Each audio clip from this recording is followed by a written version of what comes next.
Well, our study today, interchange between two worlds, was a topic I had chosen. Too loud? Oh. For this month. And I must confess I had a really hard time gathering information because there's so much that we can talk about when we view the aspect about this interchange between the visible world in which we live in, incarnated in the physical vessel, and the invisible world, the one that is invisible to us, to our senses, well, some of us, right? Some of us are not able to see or hear the spirits, but we do feel their presences. And sometimes we are even guided by them, although we are not fully aware.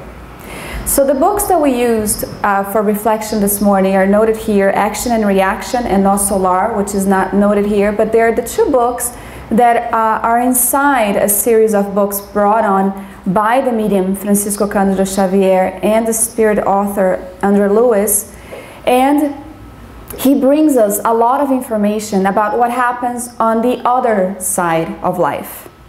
Oftentimes we talk about the other side as if it's apart from our reality. And what he brings to us is that in reality, this constant interchange between us and them is much more than what we actually believe it to be. We also use a book that has not yet been translated called Candles in the Dark Night, and also the Spirits book, which is the book that we always suggest people to begin with. So in order to begin our reflection, we are going to talk about something that is happening in our world today. It's a chapter found in this book where the author talks about the pollution in our world. Here's what we see. I want to get there. He starts saying, human beings have finally figured out that we are poisoning our world 1,000 ways. The ocean, which was home to the very first living beings and continue to be a source where others evolve, have become a massive garbage bin where rivers, also contaminated by toxic debris and rotting things, get dumped every minute or so. In the great cities, what we see is pollution in the very air we breathe. He continues on saying that only now are some motor companies aware of the damage our automobiles do to the very atmosphere of our planet. And we see companies that are working on cars that work with other means of fuel, right? We don't even need to get started on the food we eat. And I'm going to add, unless you live with Fatima and David, who have their own organic, vegetables and fruits, what he says is that we have contaminated the food that we eat, oftentimes contributing or causing development of serious health problems, such as hormonal, metabolism, and even issues with cancers. What does that have to do with our study today? It's interesting that he makes a comparison about the pollution, the polluted world in which we live in, from a physical material aspect, from a material point of view, and that of the world that we live in. So he opens the study talking about the spiritual pollution of our world, outside and inside. So I really love this comparison that he does, because he's talking about the fact that while scientists pay attention to these things that matter to us as far as our physical existence is concerned, they haven't yet been able to uncover the back end of things. What happens in the background as we live here, physically speaking? He says, the spiritual pollution of the world we live in is contributing for a lot of the illnesses of the physical body. But then he poses a question in the chapter. Do we contribute to spiritual pollution? So let's see what he says. Spiritual pollution is something that we can't see, we can't hear, we don't eat, and we don't breathe. Yet it's all around us on the two sides of life, where incarnates, meaning people that are incarnated in the physical vessel, and discarnates, the spirits that are around, partake in contributing for this factor that also causes illnesses, disturbances of all kinds, affecting our health, affecting our feelings and our emotions. While we focus on the ever-growing population of almost 7 billion incarnates, there are other several billions of spirits that are surrounding, that are around us, that participate in our everyday life. And he says, they find themselves, through the law of affinity, attracted to those incarnates who still share vices of all sorts.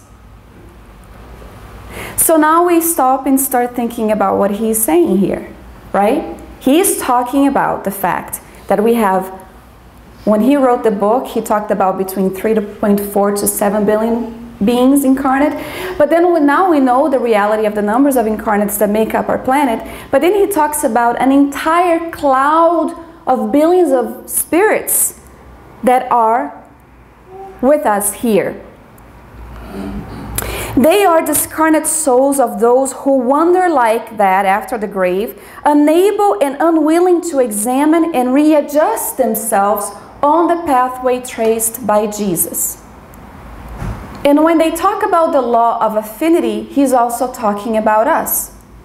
He says, human beings are unable or are unwilling to examine themselves and see if they are readjusting themselves or willing to adjust themselves to the pathway traced out by Jesus. And he says, they are souls who have no worthy principle in which they take moral shelter.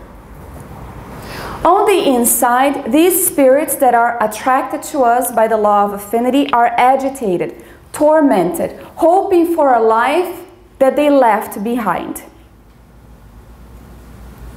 On the physical side of things, we find human beings that find themselves in the very same way, unable to live the life that they have, looking for vices and pleasures of all sorts. And so he talks about this affinity. Allan Kardec stated that in the midst of us, at our side, we have spirits rubbing elbows with us, observing us constantly. And so we remember the saying by Paul of Tarsus when he stated that we have a witness of, a cloud of witness observing us at all times. As we continue, Andreia Lewis in the book Action and Reaction will tell us about these souls. And he brings to our attention especially Druso, who is the assistant, the benevolent spirits, telling us that these spirits are on the very road we find ourselves in. He says, there are spirits that are in phase of unconsciousness, and such a phase of unconsciousness and madness passes like a storm, although the crisis sometimes lasts for many years. Beaten by the tempest of trials that impose pain from the outside inward, the soul transforms and composes itself little by little so that it can finally accept responsibility for what it has created for themselves. So he's talking about the fact that there are spirits who wander like that, not only on the invisible side of life, but ours as well. Val, you remember we were talking about in our spirit group here, spirits who cross over to the other side? Well, what he's saying is that they're not crossed over. They live here in the reality that we do. And as much as there are spirits who live in this state of unconsciousness, there are incarnate beings who live in the very state of unconsciousness. And Hermínio de Miranda in the same chapter continues, We have to awaken ourselves to the reality that there is a great law that governs our universe. This law doesn't change to accommodate our needs and what we wish it to be. In reality, as we go through these trials and we start awakening to the real meaning of life, we start understanding that we need to adapt ourselves to this law. The law is immutable, like God Himself, itself. It doesn't change. The law, the divine laws, everything that governs our world and that of the universe stays the same. What changes is our perception of life and what we are to make of it. Much like we have awakened to the need of contributing for a better, clearer world to live in, Hermínio de Miranda says that we need to awaken ourselves to the reality of spiritual pollution and see whether we are contributing for this very same factor that oftentimes we blame the spirits on the other side. Well, the spirits on the other side are souls like we are here, just discarnated. We are going to continue being whom we are after we die. We don't stop being who we are. What we have acquired so far is ours. What we have yet to learn. We are going to go through different experiences to acquire a brighter and more evolved knowledge about life. So we're talking about the fact that we are also contributing for spiritual pollution. And Andreia Lewis, in the book Action and Reaction, and also Solar, will state that our responsibility is so great that oftentimes we are the ones who maintain the lower zones in the spirit realm. Places where hardened souls, suffering souls, those who are lost go to upon discarnating. Places that sometimes we end up going to. It's the much feared umbral that people talk about from the book No Solar. So you're going to question me, I contribute for that? Am I responsible for this? Here's what they say. In the book, In the Realms of Mediumship, we find an interesting and most valuable information. Here's what we say. As children of the Creator, we have inherited from Him the faculty of creating, developing, nurturing, and transforming.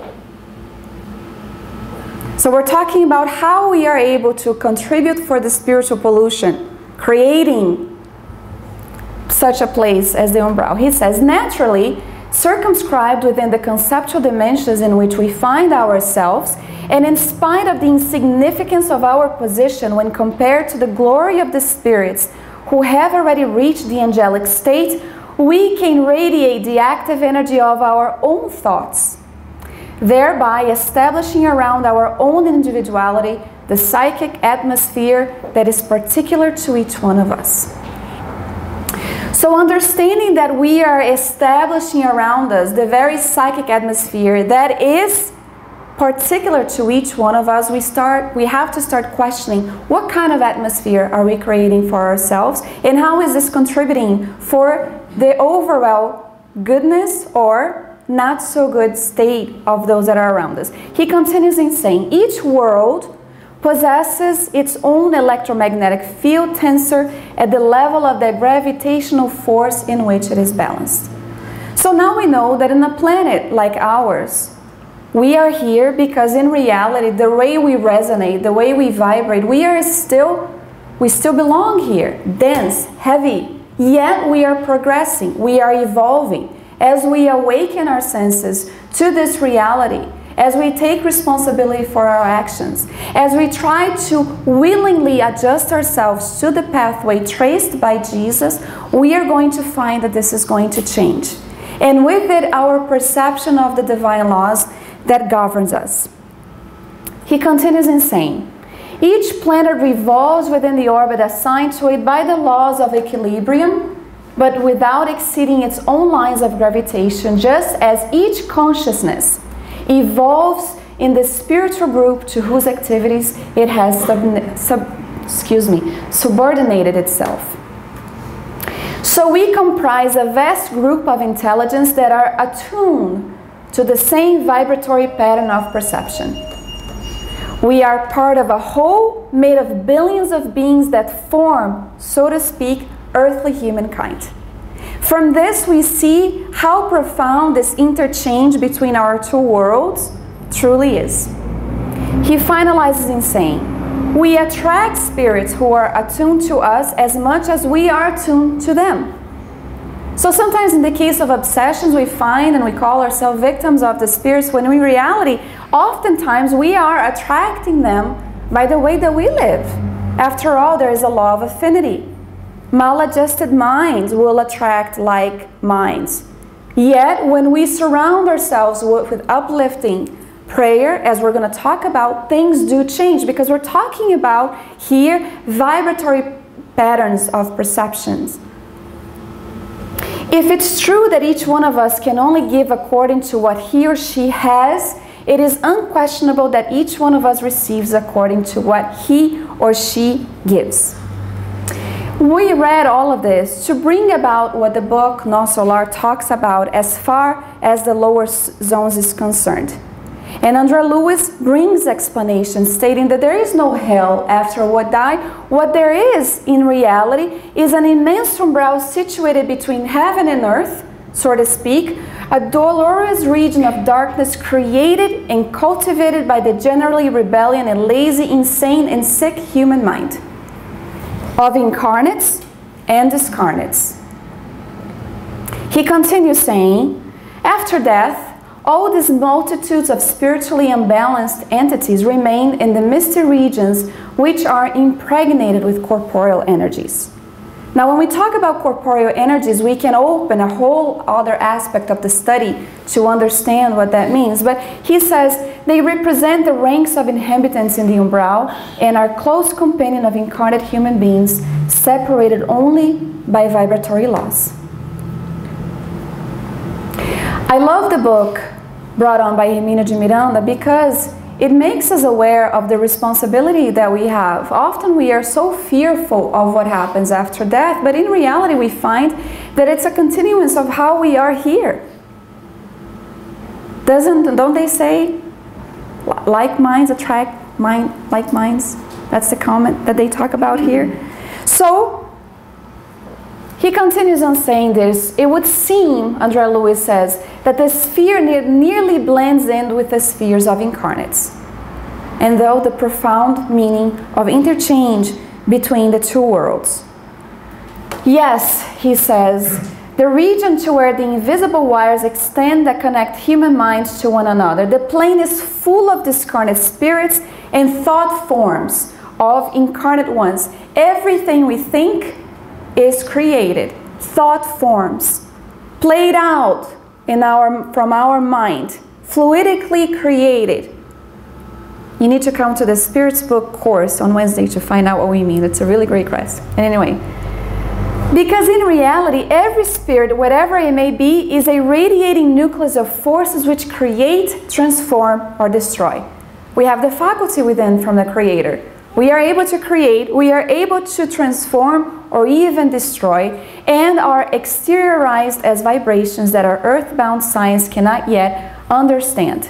So, to go on, he says, there is a great span of invisible humanity accompanying the invisible. But we are not left to fend for ourselves alone. We are already aware that we have some things within us, the imperfections that contribute for the way that we emanate these rays that we emit. But the spirits are so good and loving, those that have already reached an angelic state, that they see us as we are going to be, not as we are right now. It's a moment of our existence. We are progressing, we are evolving. We are sitting here on a Sunday morning where it's sunny outside looking for enlightenment. And that should give us an idea that we are searching for better ways to purify the air around us so that we can have a wholesome existence. And they take that into consideration. So God doesn't leave us by ourselves as we transition, as we grow, as we evolve, as we try to get it right. And they say that there is assistance that happens in the umbral as well. The book No Solar talks about the ministry of assistance, this one part of the colony which focuses on assisting spirits that are rescued from these locations, when they are ready to assimilate the lessons. He says, he makes a comparison talking about the never-ending job that the good spirits have in trying to assist us. And the comparison he says is right here. Firefighters' job in the great cities of earth are difficult because of the blazing flames and clouds of smoke they have to face. Likewise, missionaries to the umbrella face heavy fluids constantly emitted by thousands of minds that are imbalanced in the practice of evil or terribly chastised by the rectifying sufferings. So it's a never-ending job for them until we are able to modify the way we think. Because if we are surrounded by an invisible cloud of witnesses that are observing us, can we imagine what would happen if we decided to lead by example those that are observing us closely? Let's say we have a spirit that follows us through centuries. And they say, Terry, he's a nice guy today, but I know him. I know what he did to me 100 years ago. But Terry doesn't remember, and he's trying really hard to put into practice and be willingly ready to adjust himself to the pathway traced out by Jesus. And he realizes what that is. He may make mistakes, but he's trying really hard.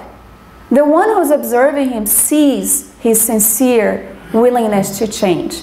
And sometimes that alone is able to modify that one mind that is observing him from the other side.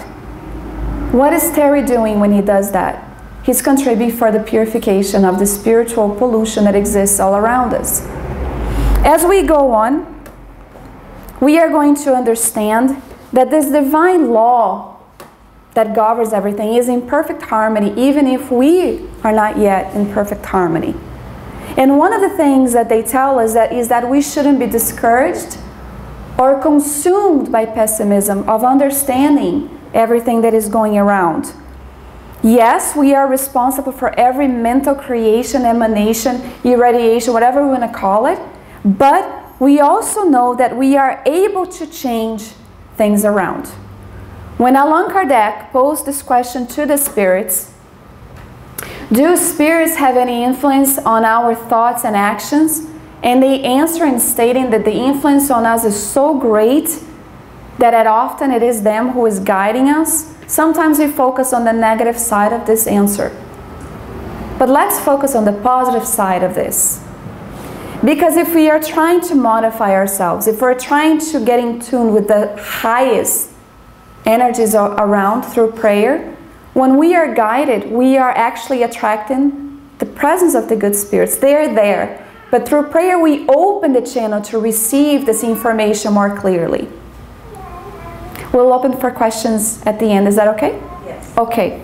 And as we go here, we are going to think about an understanding that comes from the good spirits about our spiritual evolution and how we can utilize prayer and the tools available to us to be able to not only envelop ourselves with edifying energies, but also receive the suggestions from the good spirits. How can we tell if the suggested thought comes from a good or a bad spirit? As we are transitioning, as we are evolving, as we are going through our physical life, how do we tell? And the answer is clear. Study the matter. Good spirits will only give you good advice. It's your responsibility to make the distinction. So if we are in a moment and during the day we start thinking about a fight we had with our brother or sister, and a suggestion comes that says anything that is far or distant from making amends or forgiving or being patient and tolerance, it's not a good suggestion. We just need to study, and we'll go further in analyzing and studying who we are. Know thyself. Know yourself so that we know how we are thinking. Is this my feeling, or is it something that is being suggested to me at this time? So prayer will allow us to have a moment where we are able to study more clearly the suggested thoughts that are given to us.